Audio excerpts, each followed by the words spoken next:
Our climate is changing. It's changing in ways that threaten our economy, our security, and our health. This isn't opinion, it's fact, backed up by decades of carefully collected data and overwhelming scientific consensus. And it has serious implications for the way that we live now. We can see it and we can feel it.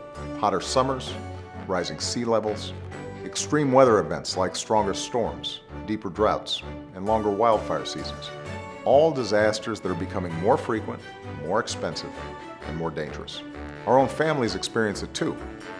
Over the past 3 decades, asthma rates have more than doubled. And as temperatures keep warming and smog gets worse, those Americans will be at even greater risk of landing in the hospital. Climate change is not a problem for another generation, not anymore. That's why on Monday, my administration will release the final version of America's Clean Power Plan, the biggest, most important step we've ever taken to combat climate change. Power plants are the single biggest source of the harmful carbon pollution that contributes to climate change. But until now, there have been no federal limits to the amount of that pollution those plants can dump into the air. Think about that. We limit the amount of toxic chemicals like mercury and sulfur and arsenic in our air and water, and we're better off for it.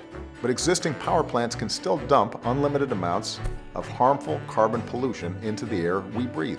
For the sake of our kids, for the health and safety of all Americans, that's about to change. We've been working with states and power companies to make sure they've got the flexibility they need to cut this pollution, all while lowering energy bills, ensuring reliable service, and paving the way for new, job-creating innovations that help America lead the world forward.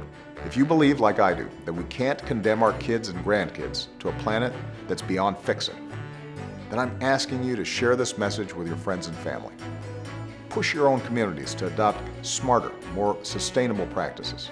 Remind everyone who represents you that protecting the world we leave to our children is a prerequisite for your vote.